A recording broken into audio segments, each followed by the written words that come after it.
Саламатсыздар урматтуу мекендештер, сиздер менен Чыңгыз Исмаилов. Азыр мен сиздерге абдан сизге керектүү тема өтүп бермекчимин. Self branding, маркетинг индивидуальности же болбосо еще личный бренд деп айтса болот.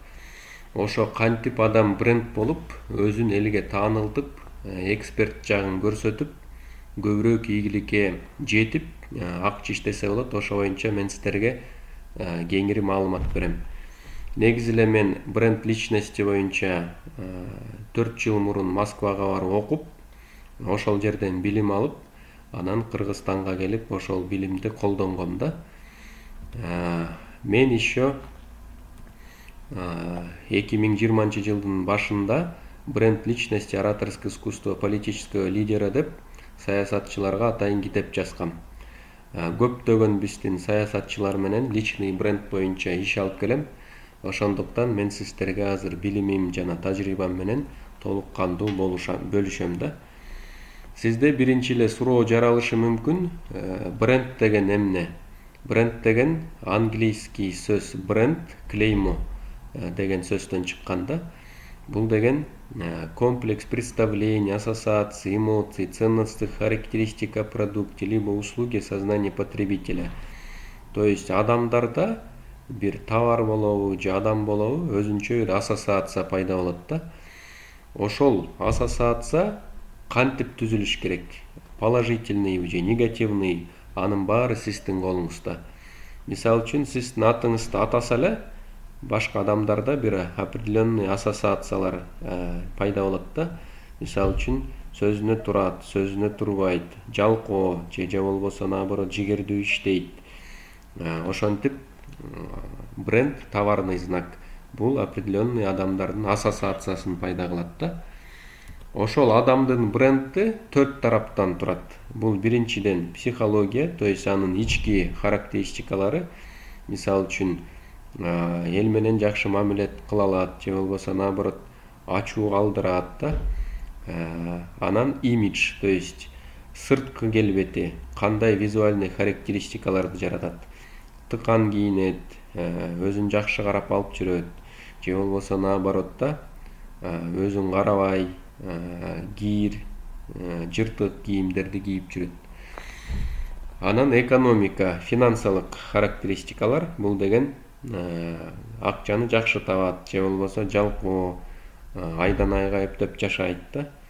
Анан компетенция, то есть кандай элдерге таасир бере алат, өзүнүн билими мененби, экспертности мененби, тажрыйбасы мененби, өзүнүн ишин билгендиги мененби, кандай компетенциялары бар, кандай жөндөмдүүлөрү бар. Ошонун баары биригип, анан адамдын брендин түзөт да. Ошондо индивидуальный бренд адамдын 100% ички дүйнөсүн эмес, анын сырткы өзүн кантип алып жүрүп, элдерге кандай бир мнение түзө алат.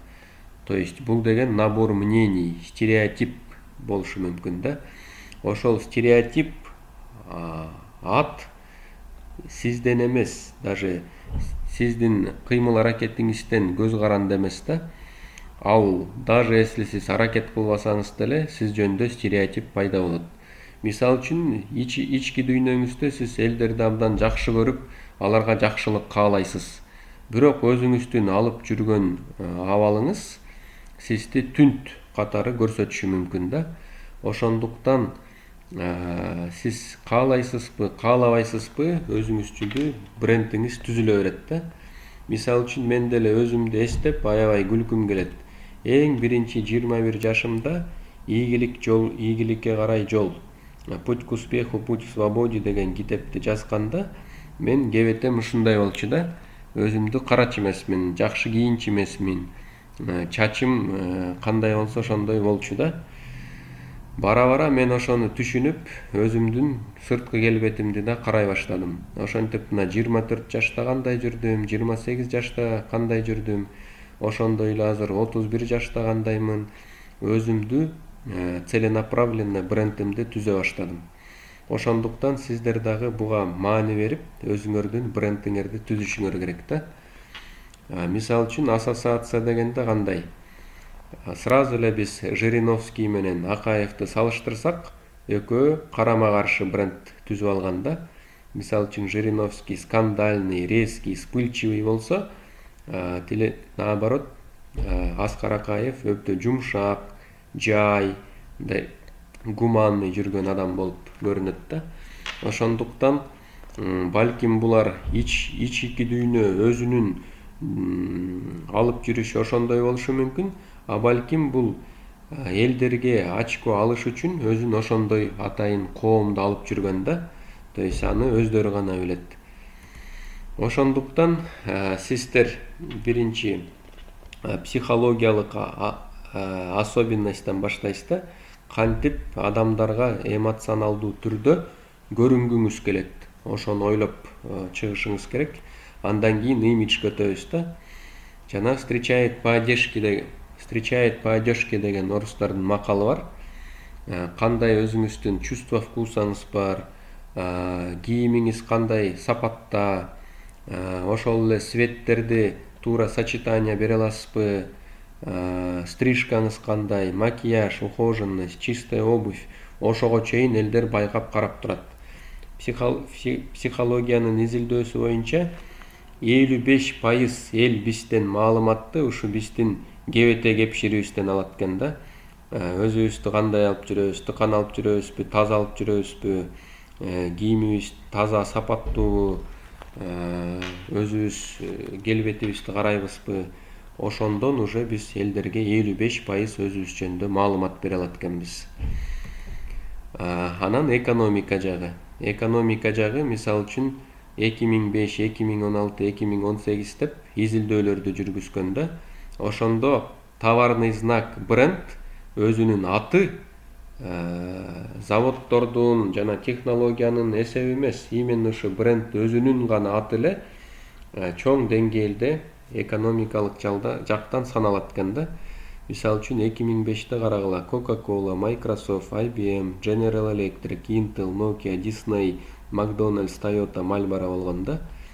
2016-да Apple деген аябай чыга калып, өзүнүн продуктулары менен дүйнө жүзүнө жагып, биринчи местага Apple туруп калган, экинчи местага Google туруп калган.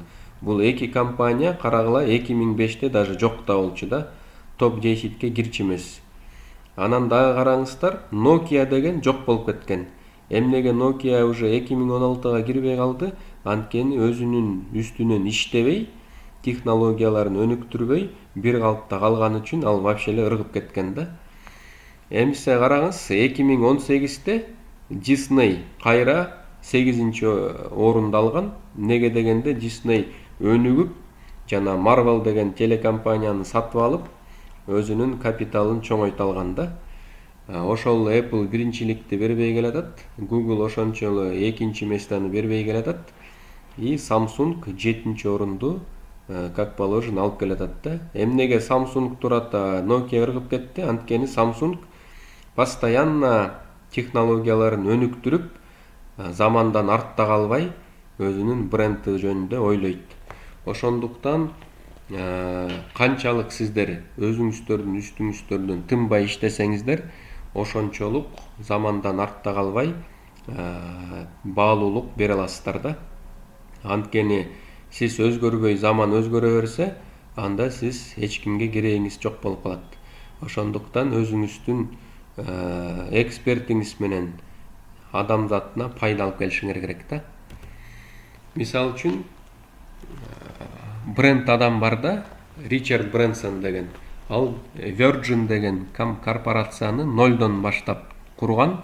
Азыр Virgin миллиардтаган обороттору бар.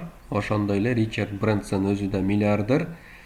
Бул ходячий бренд да. Мына мисалы үчүн 2018-жылы мен Synergy Global'дын семинарында катышкам.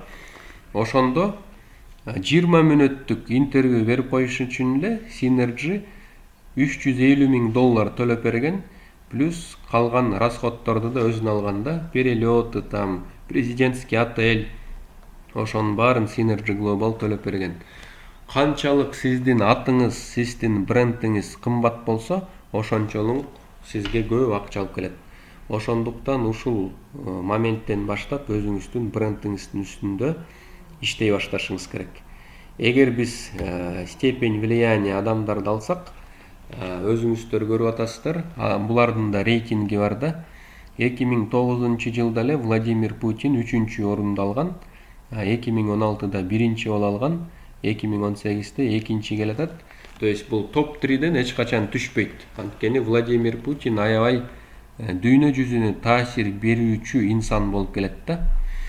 Ошондуктан ушул Дональд Трамп, Владимир Путин ушулардын деңгээлине жетем десе, адам аябай аракеттенип иштеп, чоң кызмат дейлейби, өзү бир чоң адам затына бир пайда алып келе алабы, ошонусуна караш керек. Мисалы үчүн Билл Гейтсти көрдүңүздөрбү? Ал 2016-да 7-чи болчу, 2018-де 7-чи болчу. Ошентип бул дагы эч качан топ 10-тен чыкпайт да. Эмнеге дегенде Microsoft компаниясы аркылуу дүйнө жүзүнө чоң баалуулук алып келип берип атат. Ошондуктан мындай узун даражада, узун убакытта чоң даражада болуу бул нактай искусство болуп эсептелет да. Анткени адамдарга таанылуу бат эле. Мисалы үчүн тааныла элек болсоң чөбөртө деп атпайбы? Ошентип бат эле таанылып алсаң болот, бир ыплас жол менен деле таанылышың мүмкүн. Бирок узак жолдо кантип өзүңдүн атыңды таасирдүү кыла аласың? Бул чыныгы искусство. Мун үчүн уже элге, адам затына, элге кызмат кылыш керек да. Мисалы үчүн сиздерден суроо. Степень влияния, экспертность, опыт, власть, харизма бул бир гана статус жанагы, должность, кызмат акыдан көз карандыбы, же болбосо бул адамдын ичинен жаралышы мүмкүнбү? Ошо мен сиздер сурооңузга айтып берейин. Эгер өзүңөрдүн мнениеңар болсо, комментарийге жазып койгула. Жанагы степень влияния бул кызматтан дагы карабайт да. Анткени 2005-жылы жана революция болгондо мародерство күчөп кетпеди беле? Ошондо бул мародерствону ким токтотту гана силерге суроо. Эгер туура жоопту жазсаңар, молодец болосуңар. Эгер билбесеңер, мен силерге жооп берейин. Ошондо акча, күч, эч кандай жардам бербей калганда таасирдүү адам келип токтото алган. Ал Феликс Кулов болгон да. Феликс Кулов чыгып туруп эле элдерге кайрылуу жасаганда, ошондо мародерство токтогон. Ошондуктан сиздин элге таасир бере алчу күчүңүз бул бир гана кызматта эмес, бул сиздин харизмаңызда. Ушул харизма чоң элдерге таасир берүүчү инсандардын сүрөттөрүн көрсөтүп атам. Ушул инсандар өзүнүн уникалдуулугу менен дүйнө жүзүнө баалуулуктарды жарата алган да. Эйнштейн, Чыңгыз Айтматов, Стив Джобс, Владимир Путин, Брюс Ли, Майкл Джексон, Криштиану Роналдо бул бардыгы өзүнүн чөйрөсүндө, өзүнүн кылган жумушунда эң күчтүүлөр болгон. Өзүнүн жашоосу менен, кылган иши менен дүйнө жүзүнө чоң баалуулуктарды алып келе алган да.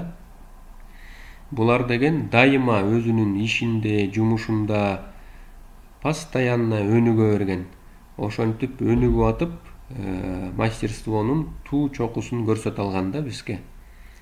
Ошондуктан адам эң биринчи 4 тараптан өнүгүш керек. Эгер 4 тараптан өнүксөңөр, анда сиздер дагы бул дүйнө жүзүнө жакшы таасир бере аласыңар. Ошондо 4 тарап деген эмне? Тело — это физическое развитие, интеллект — это развитие разума, дух — это глубина, характер, эрк да. Анан жүрөк — социально-эмоциональные отношения, то есть элдер менен кантип мамиле түзө аласыңар, ошол 4 тараптан өнүксөңөр, тынбай өзүңөрдүн өнүгүүңөргө убакытыңарды, энергияңарды сарптасаңар, анда сөзсүз түрдө айлана чөйрөңөргө биринчи таасир бере аласыңар. Андан сырткары уже өзүңөрдүн шаарыңарга, дүйнө жүзүнө дагы таасириңерди бере аласыңар. Ошондуктан мына сиздерге 4 тараптан өнүгүүгө жана атыңарды чыгарууга конкретный заданияларды берейин. Эң биринчиден өзүңөр кантип өнүгүшүңөр керек. Ошого план развития 1 жылга 5 жылга коюшуңар керек да. Андан кийин сөзсүз түрдө дисциплина керек. Мисалы үчүн медитация, спорт дейбизби. Анан тынбай өнүгүш керек. Полезный видео көрүш керек, китептерди окуш керек, тренингтерге катышыш керек.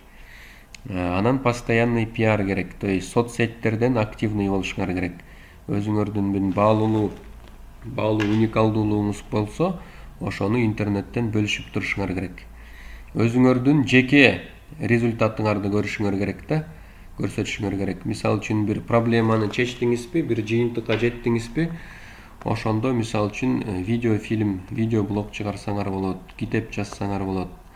Элдин алдына көп чыгып сүйлөш керек. Ал үчүн чечендик өнөрдөн өтүшүңөр керек да.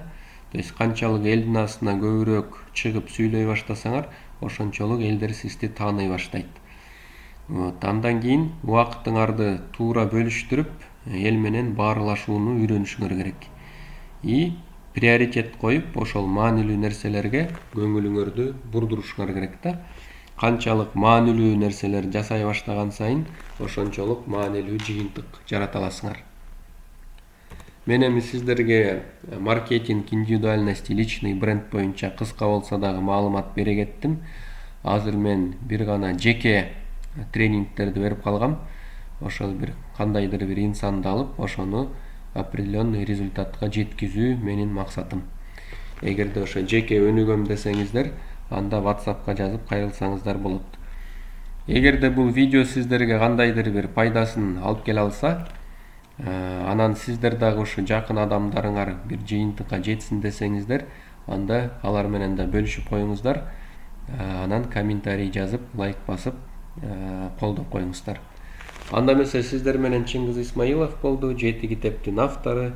Кудай буйруса, кийинки көрүлүштөрдө көрүшкөнгө чейин сак саламатта аман эсен болуңуздар.